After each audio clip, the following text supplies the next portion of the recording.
Hey there guys, and welcome back. So this is going to be an informational intro to what I have done with something that I haven't even actually completed yet, which is the electronics case for my Ender 3. My Ender 3 has been sitting for a little over, well, not quite a year. I guess maybe 10 months at this point. It was probably around about January that I took it apart.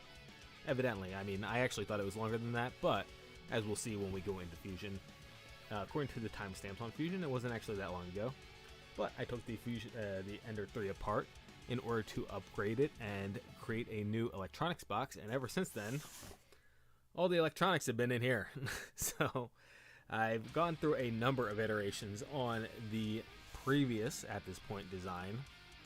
So we'll go ahead and look at where exactly I came from and talk about some requirements I had for the Ender 3. For my electronics case for the Ender 3, more specifically. Basically design principles that I wanted to adhere to for the design, and what kind of restrictions they put on me, and how those things made it difficult for me to actually get this done. We'll go over all this intro stuff today, and then tomorrow we will actually get to designing. I am changing up some of these rules here, and we will design a new case completely different from this one. As you can see, this is just a cardboard box at this point. That's all that it amounted to. But starting tomorrow, we will start with something new. So this is more or less the most recent design. You'll see that this is actually version 40 out of 41, and that's only because 41, I just extended the caboose way out. So before we get to here, I'm giving you an idea of where we're going with this. And we will go all the way back to case 1, the first case, the V1. And you can see that this says 620 right here. I started evidently in March of 21. So that is over here. And this is how it originally started out. So what are these design constraints that I wanted to adhere to? First off, I wanted all the electronics to be together. So that included the power supply, which you see down here, which took up a whole bunch of space. Secondly, I wanted it to be detachable from the Ender 3 completely. I was very much going off of this CPU mindset, as opposed to more of, how CNC machines are typically, designed, where everything is meant to stay together. I was thinking more along the lines of a CPU, where you have your tower and then you have the output for the tower.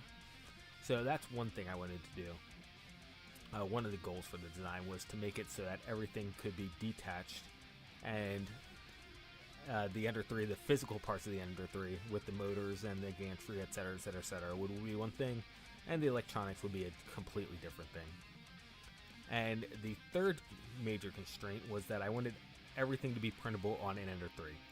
I did have my Prusa at this point in time when I started doing this electronic case, and the Prusa has a slightly larger build volume, so I had to be careful about how big I made things and make sure that they were just barely small enough to fit onto the Ender 3's print bed. So this is the initial design. Again, if you imagine CPU case, you can see why all these designs are more or less in this rectangular form factor. There you go. That's the word I'm looking for, form factor. And that's because it's reminiscent of a CPU. Now, as you can see, one interesting thing I did with this design is I actually incorporated the screen at this angle. Future designs, I rotated it towards the front. That way the rest of the case was square. The next thing that you'll notice across all three designs is that they come in layers. So down here on the bottom we have this PSU that happens in all three designs.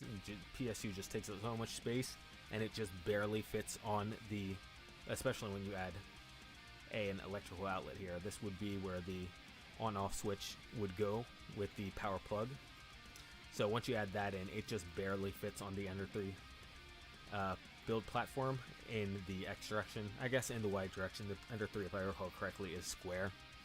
So that was a severe limiting factor, was having this power supply unit built into the case, because that meant that I had an entire floor basically taken up, and it's kind of awkward. You'll see how I have mounting holes on either side. Well, if I want to extend it out sideways, that doesn't really work because I can't really mount the PSU to the side, and the PSU is, relative to everything else, extremely heavy, so if it's not supported on both sides, and I pick up, so for example, imagine this plastic was extended way out here, right, and was hollow, which I guess I'll do really quick.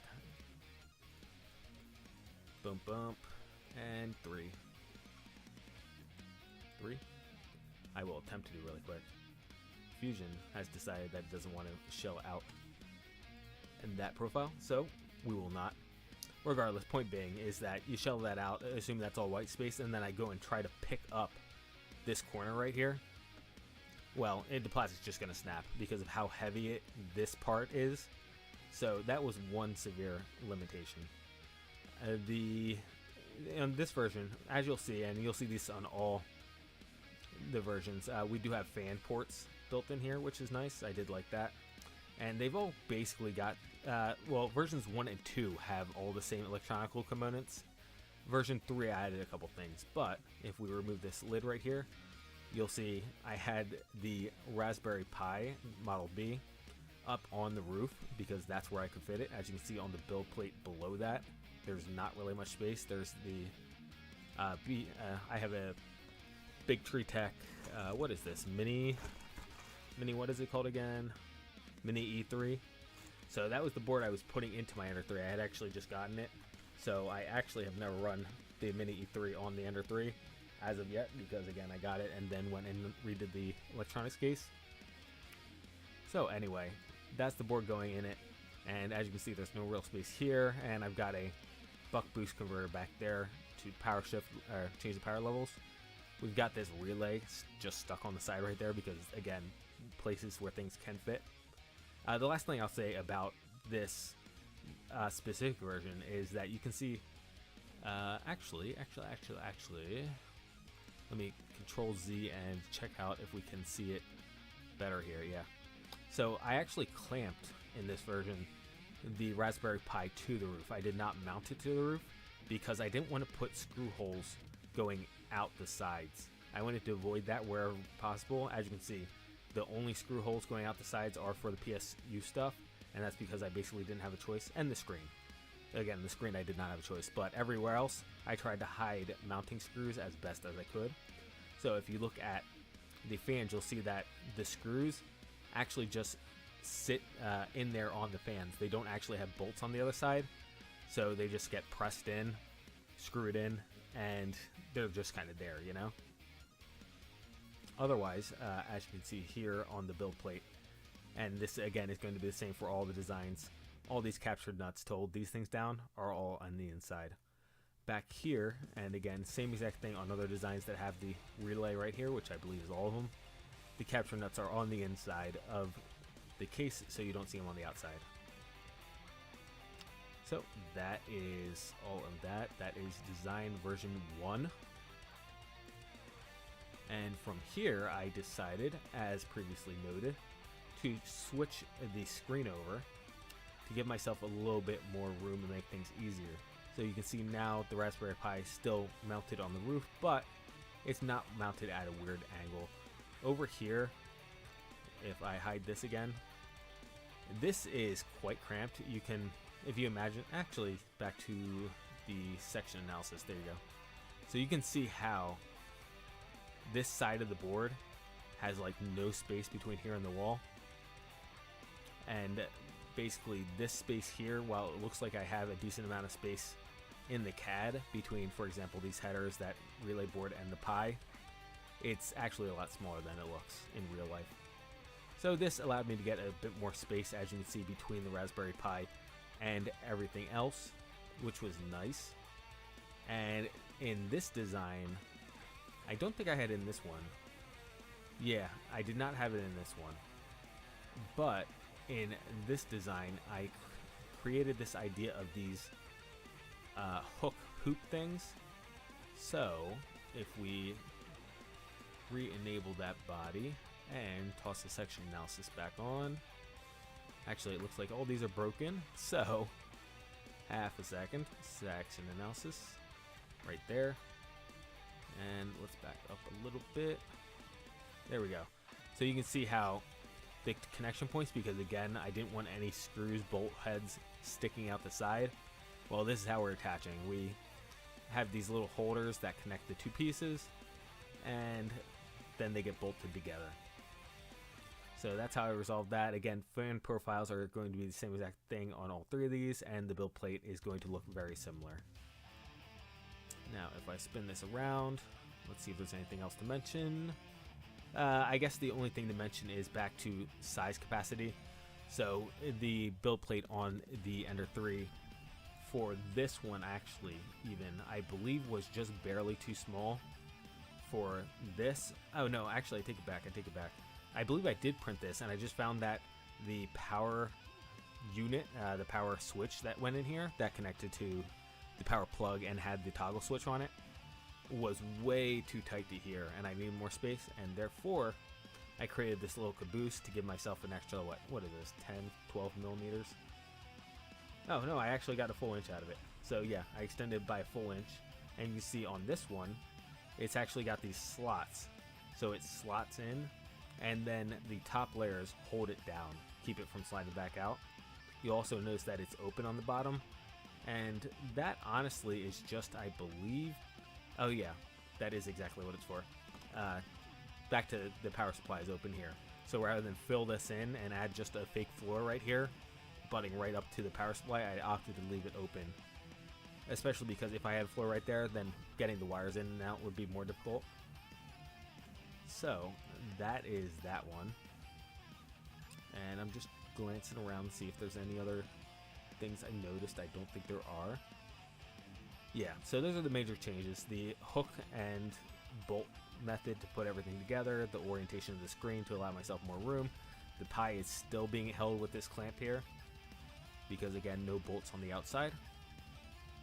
And now we can move on to version 40. So, as you can see, again, space being an issue and needing more room in the back, I took that little caboose that I had last time, and I just extended it all the way up. That way the wiring coming from the top and bottom, top and middle layers rather, could just extend. And furthermore, you'll notice there's not as much of a gap here as there was on the previous design, because I shortened this up and then extended that.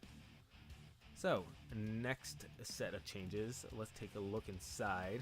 Here you can see that the Raspberry Pi is now bolted on, so I've got captured nuts in here with bolts going up through there. We have the similar hook thing, just a little bit different, going on with this back caboose. So again, these first two layers are going, the top two layers rather, are going to be held together with the screw connectors. This is a more simplified design, more open design, but it gets the job done. And then everything gets slotted together with these hooks. So basically how this works is, if I remove this, you can see that the bottom one goes down, and then it's held down by the second layer, which I just hid. The second layer, as it turns out, I did try to print this and I realized that this particular set of arrangements did not work, which is why this case 3 didn't actually get, part of the reason why this case 3 didn't actually get finished. It was doable because I was using PETG. I could flex them in there, but I didn't particularly like the fact that these two being opposed like this made it very difficult to get them in and out. The top one, however, if I put that one back on and hide this, or actually, let's just go to the section analysis again. There we go. The top one was actually easy. The top one just slid straight down, so this one was a no-brainer. And all the bolts were done on these connectors from the front, so I can reach in here with a screwdriver, hex key, whatever, and do these bolts in from the front after all the rest of this is connected, and then put the screen on and bolt the screen to the case. That was the plan. So again, the bottom two were a bit fidgety to get these two pieced together onto these slots, but it was technically possible. And then, as you can see, I moved the buck boost over here into the back because we had room, and the relay is now not against the back wall, it's against the side.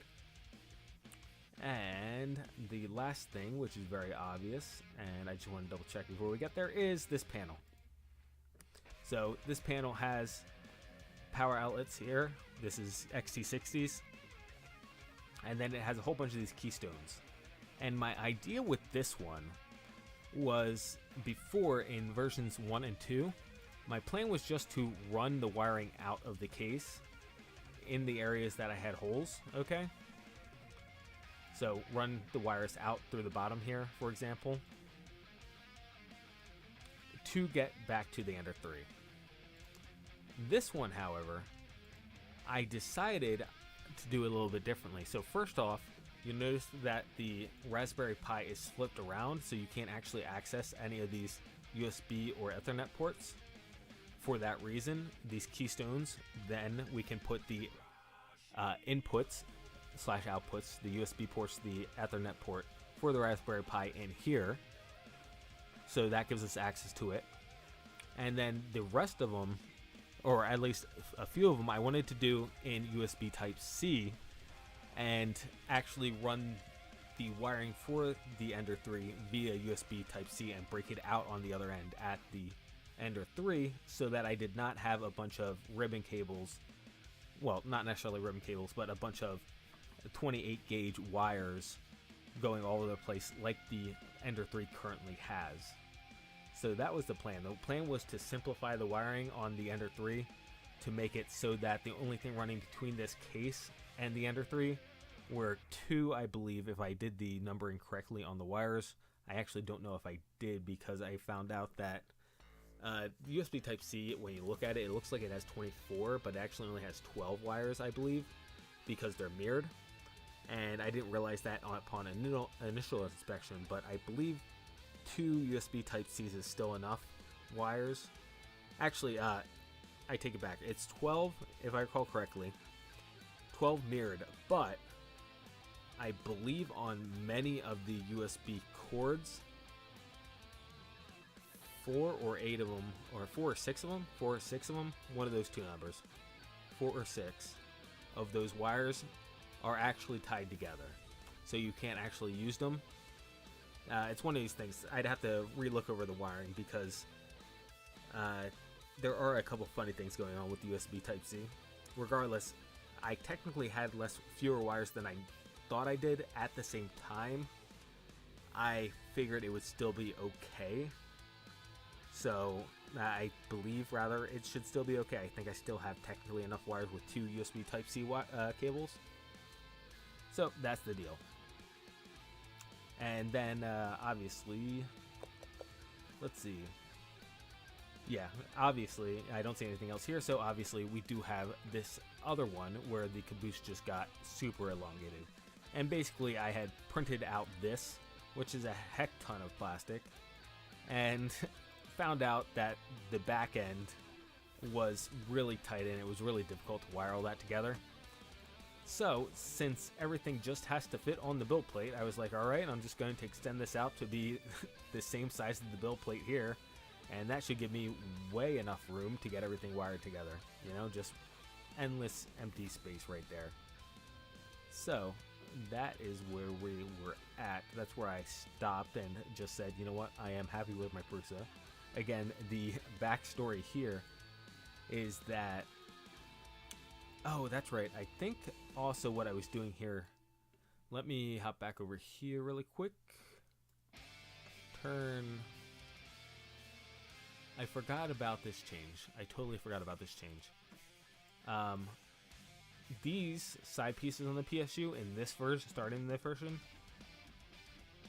I believe were 2 separate, and what my intent actually was, after I realized that this was difficult to piece together, the top and the middle one, I believe my intent was actually to change the orientations with these.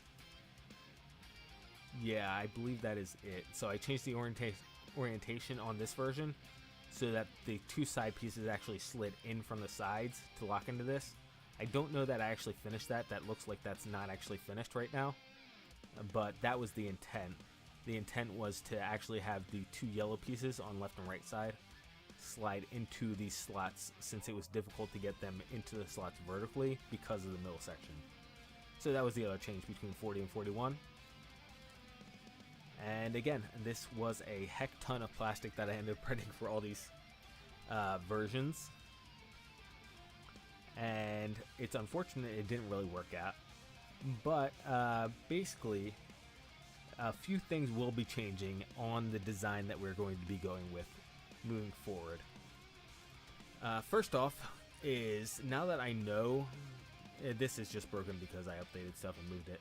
Otherwise, one of those things, just a matter of coming down here, going to wherever that stuff gets lined up on the timeline, which I'm guessing is somewhere around here, and getting it lined correctly with the new back. Again, the alignment features in Fusion do not work, so that's unfortunate, but this is relatively an easy fix. However, we are abandoning this model. So, the changes. The design constraint that all the electronics have to be together is going away. This power supply unit it just causes way too many problems and takes up way too much space. It makes the design way too huge, and therefore it will not be incorporated into the design. Secondly, the Raspberry Pi right here. I am currently using this one for something else, for another project. I could steal it back. It's not actually vital that I have it for the other project. However, being as I recently found out that you can just run Octoprint off of Python on your desktop, I'm probably not going to even bother putting the Raspberry Pi back in, because the Raspberry Pi needs to be stepped down anyway in order to be functional from the power supply of the Ender 3 to a usable power supply for the Octopi. So it increases design complexity, and therefore I'm probably just going to run Octopi via USB to my computer. That is, given the current situation that I am living in, going to be a rather difficult situation to actually overcome, but we'll see what happens. However, that is the plan. So I will be ditching the Raspberry Pi and just running Octoprint off of my computer. The third thing that's happening while we are stripping everything down is I am thinking about running it headless. So I am thinking of getting rid of the LCD altogether. It is another component that takes up a large amount of space. I don't think it's 100% necessary to get rid of it. However, if I'm going to just plan on running this over Octopi all the time, which is what I'm thinking about doing, then there doesn't necessarily need to be an LCD display rather. LCD display definitely has its uses. However, given the way I'm planning on using this Ender 3, I would like to try running it headless. So that is the plan. So that also goes away. Okay, this is something I did not actually mention.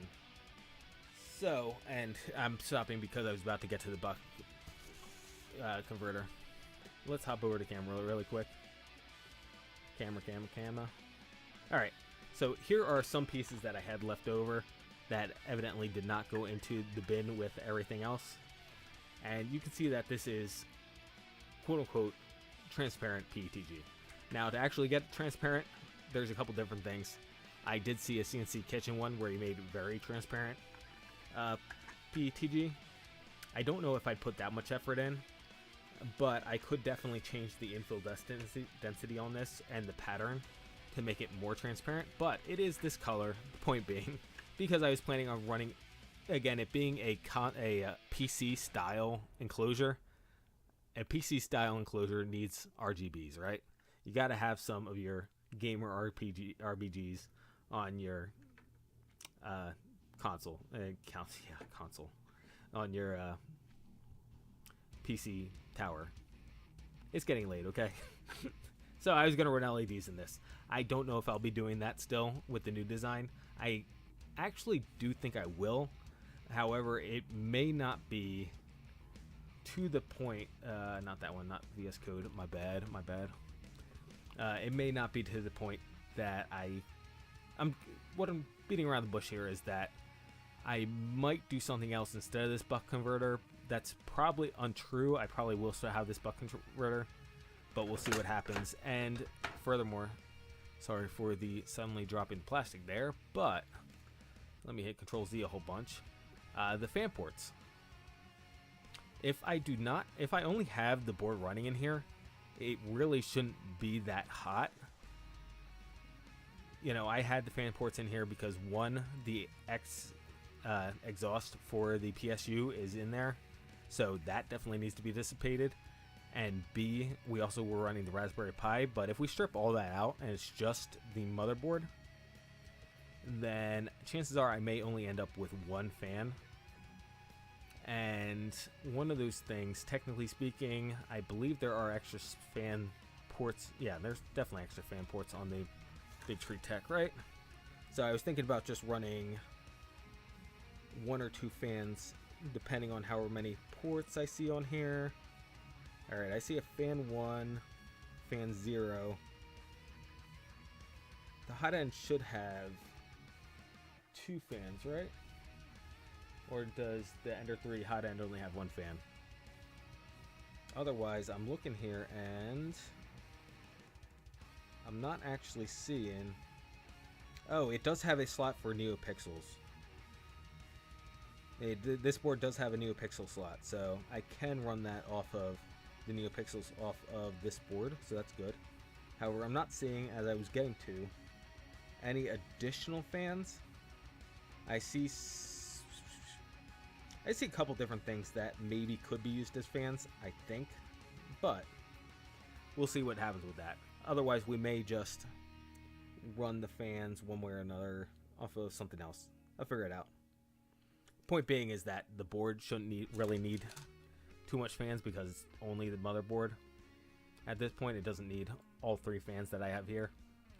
So that's where we're at. That's where we're at with that.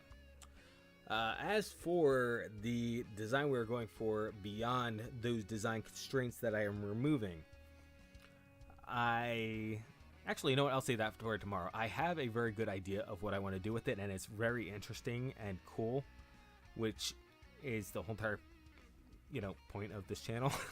I don't do very many things that are perfectly useful and perfectly, how do you say, convenient.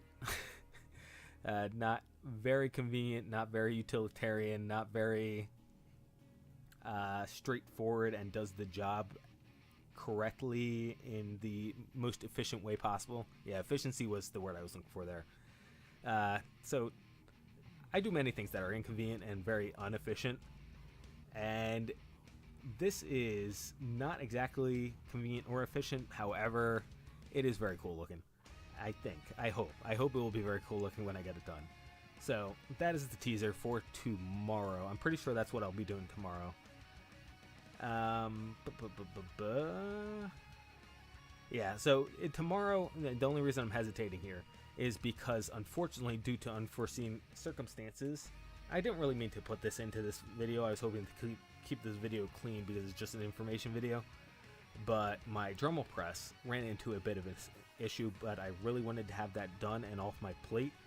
So I kind of want to do that video tomorrow. However, getting this Ender 3 back up and running is a high priority, so I can start printing in PLA again. So I think this may take priority and be done tomorrow. And that is that. So we've just about hit in half an hour here. So if you have been watching, thank you, and look forward to the future streams. And as always, I hope you have a great and wonderful day, afternoon, or evening, wherever you're at in the world. And I'll catch you next time.